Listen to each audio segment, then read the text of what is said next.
లేటెస్ట్గా టాలీవుడ్ మూవీ డైరెక్టర్స్లో అనిల్ రావిపూడి నేమ్ ఎక్కువగా వినిపిస్తుంది. దీనికి కారణం తను తీస్తున్న సినిమాలు ఆడియన్స్ని ఇంప్రెస్ చేయడమే. ఈ డైరెక్టర్ ఏ ఫ్లాప్ హీరోతో సినిమా చేసినా ఆ హీరోకి ఆ మూవీతో పక్కా కంబ్యాక్ వస్తుందని అందరూ నమ్ముతున్నారు.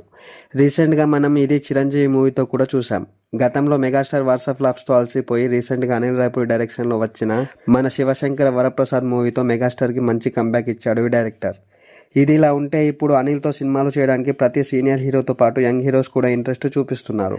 అనిల్ రావిపూడికి ఇంత సక్సెస్ రావడానికి మెయిన్ రీజన్ నందమూరి కళ్యాణ్ రామే.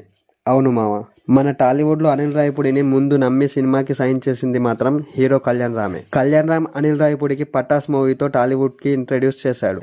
కానీ ఇప్పుడు ఈ హీరో వరుసగా ఫ్లాప్స్లో ఉన్నాడు. అనిల్ రావిపూడికి కొంచెమైనా కృతజ్ఞత ఉంటే వీళ్ళ ఎవరితో సినిమా కాకుండా మళ్ళీ కళ్యాణ్ రామ్తో మూవీ తీయాలి అని కోరుకుంటున్నాను. డైరెక్టర్ సక్సెస్లో ఉన్నప్పుడు హీరోలు వచ్చి సినిమాలు చేయడం కాదు, హీరోలు సక్సెస్లో లేకపోయినా తనకి సక్సెస్ ఇచ్చిన హీరోని డైరెక్టర్ మర్చిపోకుండా హీరో ఫ్లాపుల్లో ఉన్నప్పుడు తనతో సినిమా చేసి ఆ హీరోని మళ్ళీ ట్రాక్లో పెట్టడమే డైరెక్టర్ అసలైన సక్సెస్. ముందు అనిల్ రావిపూడి సినిమా కళ్యాణ్ రామ్తో చేయాలి. కళ్యాణ్ రామ్తో సినిమా చేసి ఆ సినిమాని నెక్స్ట్ ఇయర్ సంక్రాంతికి రిలీజ్ చేయాలి. మరి దీని గురించి మీరేమంటారు మామ? నేను చెప్పిన ఇన్ఫర్మేషన్ మీకు కనుక నచ్చినట్లయితే ఈ వీడియోకి ఒక లైక్ చేసి ఇలాంటి ఇంకెన్నో వీడియోస్ కోసం ఇప్పుడు నా ఛానల్ని సబ్స్క్రైబ్ చేయండి.